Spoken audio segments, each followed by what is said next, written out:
चतुर्वेदी जी, आखिर ये कंफ्यूजन क्यों? दिन भर जो स्थिति बनी रही, एक बार के लिए वहां की जनता, यहां तक कि हर एक नेता कंफ्यूजन में रहा कि आखिर ये हो क्या रहा है। और सवाल है कि समाजवादी पार्टी और अखिलेश यादव इतने कंफ्यूजन में क्यों है? देखिए, कंफ्यूजन की स्थिति नहीं है, एक तरीके का मंथन है। तो जब तक चुनाव हो जाते हैं कहीं ना कहीं हो नहीं पाते हैं, ये चलता रहता है। कई बार ऐसा देखा गया है कि जो घोषित प्रत्याशी होता है उससे कोई बेहतर विकल्प पार्टी को समझ में आता है तो पार्टी के हित में जो है प्रत्याशी बदल भी दिया जाता है। तो ऐसे ही आप देख रहे हैं कि मुरादाबाद में पहले एसटी हसन साहब को जो है वो दिया गया था। उसके बाद पार्टी के नेतृत्व ने फैसला किया कि वहां से जो है रुचि उनको सिंह को दिया जाएगा। कहीं ना कहीं जब ये ऐसी स्थितियां बनती हैं, लेकिन हाँ, जब रामपुर की बात आती है तो कहीं ना कहीं आजम खान साहब का बहुत सम्मान है, लेकिन कहीं ना कहीं एक बड़ी तस्वीर को देखना होता है। जब हम पार्टी के प्रत्याशी देते हैं, केवल एक विधानसभा को नहीं देखते हैं, हम बड़ी तस्वीर को देखते हैं कि क्या मैसेज हम दे रहे हैं। तो उन सब चीजों को देखते हुए अखिलेश जी ने यह फैसला किया कि वहां भी प्रत्याशी जो है वो बदला जाए। एसटी मैं हसन समझता हूँ इसमें 2019 में भी कंफ्यूजन। अगर देखा जाए तो एन मौके पर आए थे। हालांकि मुरादाबाद सीट आप लोगों की झोली में उन्होंने डाला, अखिलेश यादव की झोली में उन्होंने डाला। सवाल इस बात को लेकर कि ऐसा क्या कि प्रत्याशी बदल दिया गया, सिटिंग सांसद को देखिए, हटाकर कई बार ऐसा नहीं रुचि है कि रुचि वीरा। अगर कहा जाए, नहीं कहा जाता है कि रुचि वीरा आजम की करीबी और एसटी हसन और आजम की पटती नहीं, इसी वजह से हुआ क्या? अगर ये हुआ तो फिर रामपुर में क्यों नहीं हुआ? नहीं, देखिए, हर एक कोई भी राजनीतिक दल हो वो कभी भी ऐसे व्यक्ति को चुनाव में नहीं उतारना चाहता जो उसे खुद ही लगता हो कि ये जीत नहीं पाए। भले ही पब्लिक को लगे या दूसरों को लगे ना लगे, एक राजनीतिक दल वो तभी उस प्रत्याशी को घोषित करता है जब उसे ये लगता है कि हाँ, ये 100% हमारे पास जो है उसमें ये जीत सकता है। नहीं, एक हमारे अपने दिल पे आंकलन। हाथ रख के तो समाजवादी पार्टी ने मेजर ये साहब, फैसला। आप बहुत साफगोई से बोलते हैं, अपने दिल पे हाथ रख के बोलिए कि वाकई रुचि वीरा सीट निकाल ले जाएंगे, या फिर हम कहें नदवी साहब सीट निकाल ले जाएंगे। मुरादाबाद और रामपुर की बात कर रहे हैं हम। मुझे पूरी आशा है कि पार्टी जिसको भी टिकट दे रही है वो सोच समझ के दे रही है। और अगर पार्टी एक फैसला ले रही है तो उसका कार्यकर्ता है। हाँ, ये बात आप देखिए, इसमें समाजवादी पार्टी ही नहीं है, बहुत से ऐसे दल हैं और भारतीय जनता पार्टी भी है जिसने अपने सिटिंग सांसदों के टिकट काटे हैं, विधायकों के काटे हैं, मंत्रियों के नहीं, टिकट काटे पर्चा हैं। तो दाखिल कहीं करने ना के बाद कहीं कट गया, ये समझ से परे है। हाँ, उनका तो पहले से था, ये पहले से ही खबर चल रही थी कि कई सिटिंग सांसदों के टिकट कटेंगे, कुछ नए चेहरे आएंगे। वो तो साफ ये है। ये बात ये बात मैं मानता हूं कि ये थोड़ा सा, ये जो बिल्कुल आखिरी पड़ाव पे ले आए इस चीज को, ये थोड़ी सी हमसे जो है वोटर्स में वो चूक मैसेज हुई भी है। जाता है, इससे देखना होगा अजय वर्मा जी। सवाल है ये कंफ्यूजन क्या करेगा इंडी गठबंधन, क्योंकि आपके भी एक प्रत्याशी को लेकर समाजवादी पार्टी और कांग्रेस के कार्यकर्ता आमने सामने आ गए। खबर तो आप तक भी पहुंची होगी। राहुल जी, कोई कंफ्यूजन कहीं नहीं है, सब केवल ये मीडिया में दिखाने के लिए है, मोदी को खुश करने के लिए। देश के ठीक है, अब तमाशा यहीं राजा पे का चर्चा नया। कर लेते हैं। मीडिया को दिखा, मोदी को कैसे हम लोग खुश कर रहे हैं। मैं कल कल आप एक मिनट, एसटी हसन ने पर्चा दाखिल किया और उन्होंने शुक्रिया किया राष्ट्रीय अध्यक्ष का। बता तो रहा हूं सर, फिर मैं खबर आई बता कि तो रहा रुचि हूं। वीरा से अखिलेश यादव ने फोन पर बात की। रुचि वीरा को कहा नामांकन दाखिल ना कीजिए, रुचि वीरा ने नामांकन दाखिल कर दिया। फिर खबर आई कि आसिम रजा, जो कि आजम खां के करीबी है, उन्होंने पर्चा खरीदा है, वो दाखिल करने जा रहे हैं। नदवी मेरा साहब तो सुन दिल्ली से लीजिए, चले मुझे आए, टाइम। आपके एक सीट पर लेकर वहां बीजेपी के कार्यकर्ता, समाजवादी पार्टी के राजपूत कार्यकर्ता और जी, कांग्रेस के कार्यकर्ता आपस में भिड़ गए। ये पाठ्यक्रम है, ये दिखाना चाहते हैं कि हमारे में आंतरिक उसमें लड़ाई है, झगड़ा है, ऐसा नहीं है। देखिए, हर पार्टी की एक अपनी रणनीति है। समाजवादी पार्टी की एक रणनीति थी, उसके अपने अपनी अपनी इंटेलिजेंस है, अपनी सूक्ष्म कमेटी है, टीम है। उन्होंने लास्ट क्षणों में ये महसूस करा कि यहाँ बदलने से परिवर्तन होगा, चमत्कारिक जीत होगी, तो इन्होंने देर नहीं लगाई। वो चूंकि दबाव नहीं है किसी का, यहाँ चंदे के या पैसे लेकर टिकट नहीं दिए जाते, ना समाजवादी में ना कांग्रेस पार्टी में। यहाँ तो जनता के हित का ध्यान में रख के, जनता के हितार्थ, लोगों की सेवार्थ काम किया जाता है। हार और जीत ईश्वर के हाथ में, हम मशीनों में अंदर नहीं घुसे हुए हैं। अब हम ये बताना चाहते हैं, परिवर्तन प्रकृति का नियम है। इस देश में परिवर्तन होने जा रहा है।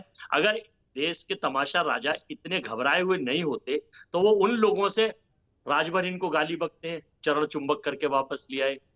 बिहार के मुख्यमंत्री इनको गाली बक रहे थे, चरण चुंबक वापस करके ले आए। तमिलनाडु में, केरला में, उड़ीसा में, मतलब वो लोग जहां इनकी एक एक सीट भी नहीं है वहां जाके चरण चुंबक करते हैं, उनसे कहते हैं भाइयों मित्रों हम आपको पूरा ये का पूरा हमारा विषय पैकेज नहीं देंगे। है। आपने कहा कि परिवर्तन ही संसार का नियम है। परिवर्तन तो हर तरफ दिखाई दे रहा है, लेकिन कांग्रेस में नहीं दिखाई दे रहा है। कांग्रेस का मतलब ही है गांधी नेहरू परिवार, वहां तो परिवर्तन नहीं हो पा रहा है, वहां संसार का नियम नहीं है। अरे हजूर, आपकी खूबसूरत सोच है, आप खूबसूरत आदमी हैं। गांधी नेहरू जी खूबसूरत थे तो उनकी खूबसूरती के बारे में बता रहे हैं, लेकिन कांग्रेस जनता के दिल में बसी हुई है, वोटर के दिल में बसा, जो 98-97 करोड़ वोटर है, इस बार तय करेगा। लेकिन अमरोहा में वही आपके प्रत्याशी समाजवादी पार्टी के कार्यकर्ता के दिल में नहीं बस पा रहे हैं। नहीं, समाजवादी पार्टी के दिल में बसे हुए हैं। एक्चुअली में ये मित्र मीडिया नरेंद्र मोदी जी के कह लीजिए, कुछ भी कह लीजिए, आजाद हैं आप। स्वतंत्र भारत में बोलने का अधिकार है, स्वतंत्र है आप। हम पर ईडी नहीं है, हम पर सीबीआई नहीं है, हम पर आईटी नहीं है कि छापा प्लस चंदा दो धंधा लो, अगले दिन वही फिर आप डिरेल हो गए, चंदे की राजनीति, आप डिरेल हो गए। हम दो काम नहीं करते हैं। चर्चा से डिरेल हो गए आप। नहीं, डिरेल नहीं होगा। आप पूछो। मैंने तो साफ पूछा, आप पूछो ना कि क्यों आपने एक उम्मीदवार उतारा समाजवादी पार्टी के कार्यकर्ताओं को, वहां अच्छा नहीं लग रहा है। देखिए, हमने भी पीछे अभी 2 सीटें और हमने आपस में चर्चा हो रही है। आज सीईसी की बैठक हमारी चल रही है, उस पर अनुरोध कि 2 सीटें और चेंजिंग की। अब हमारा इंटरनल मैटर है समाजवादी और हमारे गठबंधन का, हो जाएगी तो बहुत अच्छा है। मैं मानता हूं, कोई बात नहीं, मैं मानता हूं अजय वर्मा जी, इंटरनल मामला है, लेकिन वो जगहसाई तो ना बने, लोगों के बीच कंफ्यूजन तो ना क्रिएट कीजिए, वोटर्स के बीच कंफ्यूजन ना क्रिएट हो कि क्या करें। पहले तो हम एसटी हसन के पीछे झंडा बुलंद करने वाले थे, अब रुचि वीरा के पीछे चलेंगे। पहले हम तो देश के आजम खां के पसंदीदा कैंडिडेट के पीछे रहने वाले थे, अब नदवी साहब के पीछे रहेंगे। कितनी बार करते हैं जग हसाई तो देश के तमाशा राजा जो तमाशा दिखाते हैं ना, गुड़गुड़ी बजा नहीं, संजय चौधरी जी जवाब देंगे। संजय चौधरी जी, देखिए सवाल नहीं है, आज तो आपने दिन भर देखा क्या हुआ। एक बार के लिए पत्रकार भी कंफ्यूजन में थे कि क्या हो रहा है समाजवादी पार्टी में, कौन कैंडिडेट होने जा रहा है, कौन नहीं होने जा रहा है, क्लियर कीजिए। कौन नॉमिनेशन, कौन दाखिल करेगा पर्चा, कौन वापस करेगा, कौन पर्चा खरीद रहा है। एक जाता है, दूसरा आ जाता है पर्चा खरीदने के लिए, तीसरा नामांकन दाखिल कर देता है। यह दिन भर की स्थिति रही। सिटिंग सांसद का टिकट काट दिया जाता है, कहा जाता है बहुत सूक्ष्मता से देखते हैं अखिलेश यादव। यही अखिलेश यादव याद कीजिए 2022 में कहते थे ना कि हम 400 सीट लेकर आएंगे। दरअसल जब नेता नीति के आधार पर नेतृत्व नहीं करता है तो उसका यही हाल होता है कि उसकी बात को उसके कार्यकर्ता, उसके पदाधिकारी ही स्वीकार नहीं करते। लगातार देखिए आप ये बात करते हैं पीडीए की तो पता चले कि इनके 2 महासचिव इस्तीफा देकर चले जाते हैं। ये बात करते हैं पीडीए की तो इनकी पार्टी के साथी रहने वाली पल्लवी पटेल अलग से चुनाव लड़ने का ऐलान कर देती हैं। ये बात करते हैं अपने किसी को उम्मीदवार बताने के लिए तो दूसरा उम्मीदवार सामने आ जाता है। तो मुझे लगता है कि अनिर्णय के आधार पर जो व्यक्ति निर्णय करता हो, जो नेतृत्व करता ठीक से निर्णय नहीं कर पा रहा है, निश्चित रूप से जनता, उस पार्टी के कार्यकर्ता, उस पार्टी के पदाधिकारी, उस पार्टी के संगठन के लोग ही उसे अस्वीकार करते हैं। मुझे लगता है कि इस प्रकार की अनिर्णय की स्थिति समाजवादी पार्टी के अखिलेश यादव के नेतृत्व पर प्रश्न चिन्ह लगा रही है। और वो क्यों लगा रही है? क्योंकि ये जनता का सामना करने के लिए तैयार नहीं।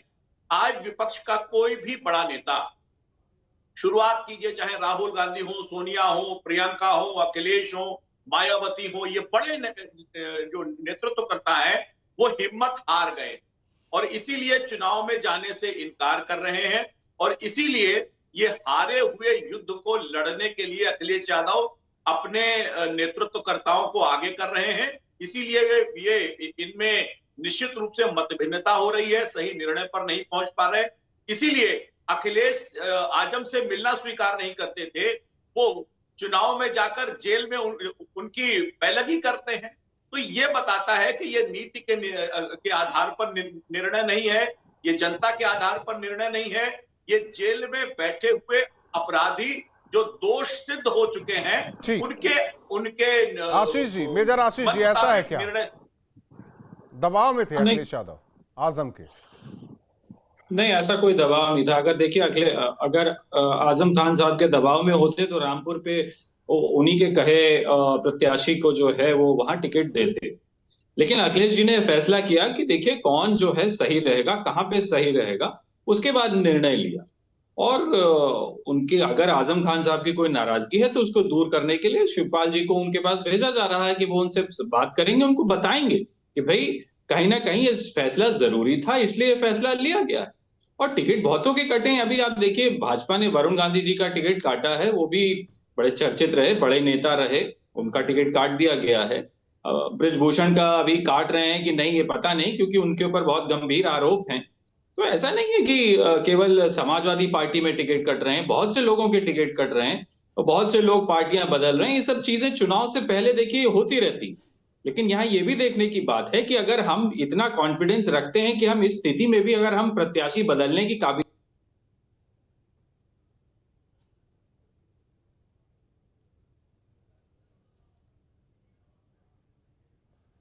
अजय जी आवाज आ रही है आपको? नहीं, मुझे नहीं आ रही। आपकी आ रही है राहुल जी? बस आपकी भी आवाज आ रही है। बस बताएं। मतलब साथ मिलके कैसे एनडीए को कैसे पटकनी देंगे आप लोग, कैसे बाजी पलटेंगे 80 लोकसभा सीटों पर? इतना कंफ्यूजन क्यों है? इसको देखिए, दूर करना चाहिए। हम हिंदुस्तान की 543 सीटों पर बाजी पलटेंगे। क्यों पलटेंगे? देश का देवतुल्य वोटर हमारे साथ है। देश का वो पीड़ित व्यापारी जीएसटी से जो लूट पिट गया, जिसका व्यापार खत्म हो गया, देश की वो पिटी लुटी महिलाएं जिनके साथ अत्याचार इतना हो रहा है, वो पहलवान बेटियां, वो मणिपुर की बेटियां, वो बलात्कार की जो बनारस में बेटियों के साथ हुआ था, वो सब हमारे साथ है, हमारे गठबंधन के साथ है। वो लुटे पिटे छात्र जो 9 से 11 पर्चे लीक हुए, जिनकी करोड़ों बच्चों की नौकरियां चली गई, और उसमें उसका एक फोकस जो है देश की सरकार और प्रदेश की सरकार का चल रहा है। पूरा देश कह रहा है, मैं नहीं कह रहा। और देश का वो छुटा पिटा व्यापारी और देश का वो आदमी जो कट्टर भाजपाई था, वो ये देख रहा है कि परिवर्तन। पर्चे से एक सवाल याद हमारा कि कब आएगा आपका पर्चा रायबरेली और अमेठी के लिए? हमारा पर्चा बिल्कुल आ जाएगा। आज हमारी डिसाइड हो जाएंगे क्या है, कैसे। फाइनल मीटिंग चल रही है हमारी सीईसी की। हमारे करीब करीब ऑलमोस्ट सारे प्रत्याशी, हमारे नेता राहुल गांधी, हमारी नेता सोनिया गांधी, हमारे नेता राष्ट्रीय अध्यक्ष खड़गे जी, और देश के बब्बर नेता तो पहले मल्लिकार्जुन खड़गे का नाम आना चाहिए था, लेकिन राहुल गांधी आ गया। राय ली गई है, जो रायशुमारी करने के बाद जो जांच रिपोर्ट्स आई हैं, उसके आधार पर हम उन लोगों को टिकट देंगे जो देश की सरकार के खिलाफ, उन लोगों को, उन माफियाओं को। पता है एडीआर की रिपोर्ट में 256 भाजपा के विधायक उनके ऊपर मुकदमे दर्ज हैं। और बताइए कैसे मुकदमा बढ़ाएंगे? तो राहुल गांधी पर भी दर्ज है। सुचिता की नहीं, भयंकर मुकदमे 163 में तो घोर भयंकर मुकदमे दर्ज हैं। आप सुचिता की बात राजनीति में कौन करेगा साहब? देश को कैसे आप रामराज लाएंगे? देश में कैसे सोने की चिड़िया बनाएंगे? संजय चौधरी, ये देश तो ये ब्रजभूषण के आचरण का देश है, ये अच्छी सोच कांग्रेस की है। देश है, ये चिन्मयानंद के आचरण का देश है। देखिए, मैं उस पर जाना नहीं चाह रहा हूं, मैं उस पर जाना नहीं चाह रहा हूं। अजय वर्मा जी, मैं अभी ताजा घटनाक्रम पर जाना नहीं चाह रहा हूं। आप बीजेपी को वहीं लेकर जा रहे हैं। मैं तो चाह रहा हूं कि जिस सब्जेक्ट पर बैठे, जिस विषय पर बैठे, उसी पर बात हो। संजय चौधरी जी, तो सब्जेक्ट देखिए, जिस पार्टी के राष्ट्रीय अध्यक्ष हुए सोनिया गांधी जी और राहुल गांधी जी सुप्रीम कोर्ट से बेल पर हैं और भ्रष्टाचार के आधार पर बेल पर, ये बताता है कि कांग्रेस पार्टी कितनी ज्यादा भ्रष्टाचार में आकंठ डूबी हुई। लंबी फेहरिस्त है, और मुझे लगता है कि इसी कारण उत्तर प्रदेश की जनता ने राहुल गांधी जी को हरा दिया था। और सोनिया जी हिम्मत नहीं कर पा रही है कि रायबरेली से लड़ पाए, और इसीलिए इनके प्रत्याशी की घोषणा नहीं हो पा रही है। जिनके सर्वोच्च नेता चुनाव में जाकर जनता का सामना न कर पा रहे हो, उनकी हैसियत कैसी ही होती है। अभी देखिए, लगातार चुनाव कांग्रेस पार्टी को देश नकार रहा है, और इसी नकारने के कारण है पार्टी देश में कि कांग्रेस और कांग्रेस के साथी जन जनता की अपेक्षाओं पर खरे नहीं उतर पा रहे हैं। हम तो देख रहे हैं आज देश आगे बढ़ रहा है। आज दुनिया की 5वीं सबसे बड़ी अर्थव्यवस्था भारत है। आज बॉन्ड भारत के खरीदते हैं, अंदर वो पैसा अरे भाजपा के खाते में भारत के जाता है। अंदर जिस प्रकार से विकास हो रहा है तो उस चंदे को छुपाने के चक्कर में, राजनीतिक उस दल चंदे को धंधे विकास को करता छुपाने था, के वो चक्कर अपना में पेट भरता हमने था। एक लिस्ट जारी करी है हमारी। आज जो सरकार है हमारे जयराम वो देश को रमेश, आगे ले हमारे जा रही है। प्रभारी और मीडिया हमने ने यही नारा दिया लिस्ट है जारी करी है कि कि भाजपा पांचवें किस नंबर तरह पर से है, इस इस देश चुनाव को को बर्बाद जीत कर करने में आएंगे, तुली हुई है, 400 पार व्यापार करेंगे को बर्बाद करने में दुनिया तुली की हुई है, तीसरी सबसे महिलाओं पे बड़ी अत्याचार है, अर्थव्यवस्था छात्रों पे भारत को अत्याचार बनाकर है, दिखाएंगे। बेरोजगारों पे आज वो अत्याचार है, भारत को भारत व्यापारियों नहीं है पर कि मेजर अत्याचार आशीष जी, है, एक सवाल एजेंसियों पर आपसे है। अत्याचार है। एक सवाल आपसे है, करने की समाजवादी स्थिति पार्टी में में है। वो स्थिति नहीं जो मुलायम सिंह यादव के क्षेत्र में दौरान हो, स्थिति चाहे होती राजनीति थी। के क्षेत्र में हो, कहा भाई, जाता था कि चाहे हर के एक क्षेत्र जिले में में हो। एक मुलायम सिंह यादव, लेकिन आज वो स्थिति क्यों नहीं है? हर एक जिले में एक अखिलेश यादव क्यों नहीं? क्या अभी भी बहुत कुछ सीखने की जरूरत है या समझने की जरूरत है अखिलेश यादव को? देखिए, राजनीति में सीखना और समझना तो मैं समझता हूं कि एक व्यक्ति के लिए जिंदगी भर का काम है। कभी भी ये नहीं कहा जा सकता कि किसी व्यक्ति ने सब कुछ सीख लिया है। हाँ, हमेशा आपको नई नई चीजें सीखने को मिलेंगी और जो सीखता रहेगा वो आगे बढ़ता भी रहेगा। और कहीं ना कहीं अब देखिए, जो मुलायम सिंह जी का जो दौर था उसमें जो चुनाव था और जिस तरीके का पक्ष हुआ करता था या उस तरीके की उस जमाने की भारतीय जनता पार्टी हुआ करती थी, वो आज नहीं है। आज राजनीति बहुत बदल चुकी है। जो अटल जी की भाजपा थी और जो आज मोदी जी की भाजपा है उसमें बहुत ज्यादा अंतर है। तो कहीं ना कहीं अखिलेश जी को भी अपने आपको कहीं ना कहीं उस रूप में ढालना पड़ेगा। जब तक आप उस रूप में ढालेंगे नहीं तो मुकाबला करना मुश्किल पड़ेगा। ये एक सच्चाई है जिससे मुंह नहीं फेरा जा सकता है। तो कहीं ना कहीं वो मंथन, जिसे मैंने कहा कि वो चल रहा है समाजवादी पार्टी में, धीरे धीरे और चीजें बदलेंगी और जिस तरीके से भारतीय जनता पार्टी से लड़ना है उस तरीके से लड़ेंगे और धीरे धीरे होगा। एकदम से ये चमत्कार मैसेज नहीं ना होता जाए ना है। वोटर्स के बीच लगता की, है- कंफ्यूजन के बीच ये लड़ाई चल रही है। नहीं, कंफ्यूजन कोई नहीं है। देखिए, ये पार्टी का आप ये देखिए कि एक क्षमता है कि हम ऐसी स्थिति में भी प्रत्याशी बदल पा रहे हैं। हमारा कॉन्फिडेंस है अपने कार्यकर्ताओं पे कि संजय हम चौधरी अगर जी, प्रत्याशी अहम मौके मेजर पे साहब भी तो बदल बुद्धिमत्ता रहे बता रहे हैं हैं अखिलेश तो यादव की, है कि वो हमारे साथ तो ही इतने खड़ा काबिल रहे। हैं, इतने निर्णायक वो भूमिका अदा करते हैं कि अन मौके पर भी बहुत सारी चीजें दुरुस्त कर देते हैं। ये देखने के नजरिए पे डिपेंड करता है। साफ वही से स्वीकार कर रहे हैं कि उनके नेता अखिलेश यादव जी उस स्थिति पे नहीं है जिस स्थिति में मुलायम सिंह यादव जी, और उसका कारण देखिए, संस्कार भी कारण हो सकते हैं। अखिलेश यादव जी के प्रवक्ता ही कह रहे हैं ना कि उनको सीखने की जरूरत है, लेकिन उन्होंने सीखा क्या? उन्होंने सीखा कि जिस मुलायम सिंह यादव जी को बड़ा नेता समाजवादी पार्टी के मेरे प्रवक्ता मित्र बता रहे हैं, उसी मुलायम सिंह यादव जी को अखिलेश यादव जी ने सरेआम राष्ट्रीय अध्यक्ष के पद से निकालकर बाहर कर दिया। ये उत्तर प्रदेश में लखनऊ जो उसकी राजधानी है उसने खुली आंखों से देखा है। मुझे लगता है कि ये जो लगातार रसातल की तरफ समाजवादी पार्टी जा रही है उसका एकमात्र कारण है कि उनके जो नेतृत्व करता अखिलेश यादव जी हैं उनमें वो सामर्थ्य नहीं है, उनमें वो योग्यता नहीं है, उनमें आगे ले जाने का विजन नहीं, राहुल नहीं में तो है ना, और इसीलिए चलिए आप मानते हैं अखिलेश में नहीं है, राहुल में तो है ना। अब दो, पहले एक थे अब दो हो गए हैं, तो मुझे लगता है कि 0 और 0 मिलके डबल 0 ही हो सकता है। इसका कोई परिणाम नहीं निकलने वाला है उत्तर प्रदेश का, लेकिन निश्चित रूप से अखिलेश यादव जी ने अपने नेतृत्व को जिस प्रकार से वो निर्णय कर रहे हैं और स्थान स्थान अजय जी भी कुछ कहना चाह रहे हैं। रामपुर, मेरठ जैसी जगह पर अगर उनके कार्यकर्ताओं में यह असंतोष है, निश्चित रूप से उनको नुकसान पहुंचा। अजय जी, देखिए, अभी सरकार के योग्य प्रवक्ता कह रहे थे कि 0 और 0 मिलकर, इन्हें ये नहीं पता कि सृष्टि 0 से ही शुरू होती है, 0 से ही संसार है सारा। शुरुआत यहीं से होती है और एंड भी यहीं जाके होता है। Starting and and, starting point is 0 और एंड पॉइंट इज 0। लास्ट में पृथ्वी पे आदमी खाली आता है और ऊपर भी खाली आती जाता है। तो मेरे चलिए, आपने अपने नेतृत्व को 0 स्वीकार कर लिया, आपको बधाई। नहीं, आपको मैं बता रहा हूँ, आप जो 0 0 डबल 0 बता रहे थे, आपको 0 की परिभाषा नहीं पता अभी आपको। तो what means of the 0 in the science? नहीं, उनका कहना है कि राहुल गांधी से शुरू, राहुल गांधी पर ही खत्म। राहुल बिल्कुल खत्म हो जाएगा। कहना चाहता हूँ कि इस देश को 2 कांग्रेस के 4 प्रधानमंत्री दिए, 2 देश के लिए शहीद हुए। अब वो लोग जो गॉडसे की विचारधारा चलाते हैं, जो सावरकर की पिक्चर को दिखाकर वोट बटोरना चाहते हैं, ये पाठ्यक्रम चलेंगे नहीं। जनता इनके बहकावे में आएगी नहीं। 24 का देखिए, 24 का पाठ्यक्रम तो अब जनता तय करेगी। आप लोग प्रत्याशी तय कीजिए, जनता तय करेगी पाठ्यक्रम की 24 में क्या पाठ्यक्रम। आप भी समझ बहुत बहुत धन्यवाद लीजिए। आप तीनों मेहमानों का हमारे साथ जुड़ने के लिए। जनता का मन रामपुर बना लिया मुरादाबाद 24 में। कंफ्यूजन की स्थिति बनी रही। कहा जा रहा है कि मेरठ प्रत्याशी भी बदलने को लेकर समाजवादी पार्टी में अंदर खाने चर्चा। वहीं दूसरी ओर अमरोहा की बात की जाए तो समाजवादी पार्टी कांग्रेस के कार्यकर्ता आमने सामने। सवाल यह है कि इंडी गठबंधन में कंफ्यूजन क्यों है।